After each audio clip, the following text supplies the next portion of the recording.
Hey everyone, I wanted to go over today one of my biggest pet peeves that I see a lot of other people do at local climbing crags, and that is tying very poorly done figure eight knots. And by this, I mean one that actually lays down nicely, one that's traced nicely, and can be tightened up nicely. And I think there's two reasons for this.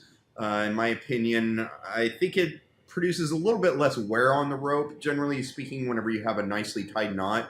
There's not certain spots within the knot that are going to be basically pulled and stress more than others. It's going to stress the knot a little bit more evenly whenever you have a tightly tied knot. Not to mention, it's going to happen a little bit less because of the fact that with a well tied knot, you can get it very nice and tight right off the bat. And then on top of that, I think it makes it a little bit easier whenever you actually take a big lead fall. It's usually hard enough to get out of the knots in the first place, and I think it makes it that much easier whenever you have a well done knot to actually get out of said knot. So, gonna go over today how to do that. So, first things first, you want to get the proper amount of rope out for your knot, and so I take one end with my fingers and then I stretch that out and I go to about the middle of my shoulder. Usually this is about just a little over 3 feet for me. Usually somewhere between 3 and 3.5 feet is probably about perfect. If you got a longer wingspan than me, you might want to do somewhere a little bit in closer to more your clavicle area or whatnot. But generally speaking, out here works great for me. So you have that. You want to stay pinched on that.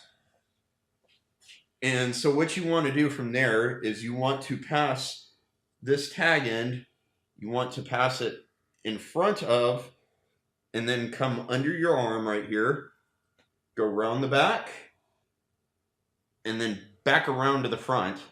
Stay pinched right here. Pull your knot right up to there. Now you have a nice little figure eight to start off your knot with. So now that we've got our figure eight going here, we are next going to obviously thread this through our harness. First, we're going to go through the bottom loop of our harness, then through the top loop.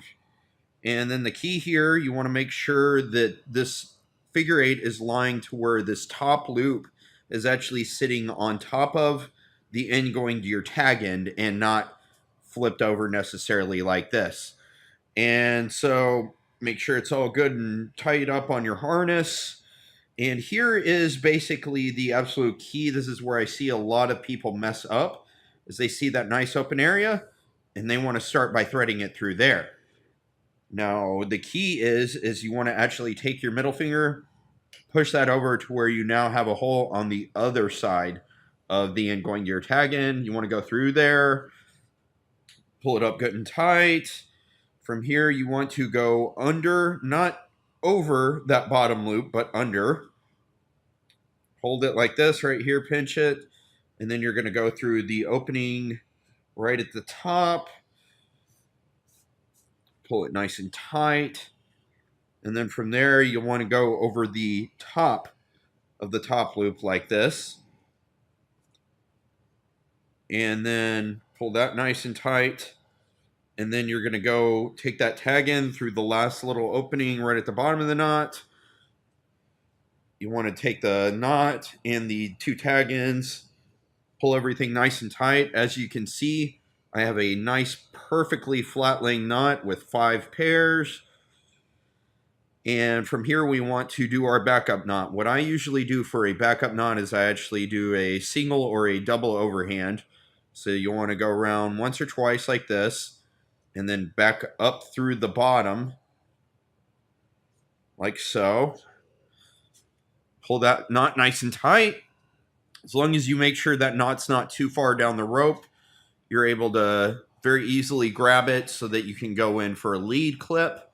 Obviously, if you have it too far down, you can have a tendency to sometimes try and grab it below the knot, and that can give you a little bit of problems whenever you're going for your lead clips. I've also seen some people that will actually do their backup knot a slightly different way. And to do it this way, you want to make sure that you have a little bit of slack up at the top of your figure eight with these 2 loops. Then you're going to take your tag end, and you're going to go through the top here instead. Pull it all nice and tight, and once again, nice and easy to grab to go for a lead clip. And that's basically how you do a nice, perfectly flat laying figure 8 knot. Thanks for watching.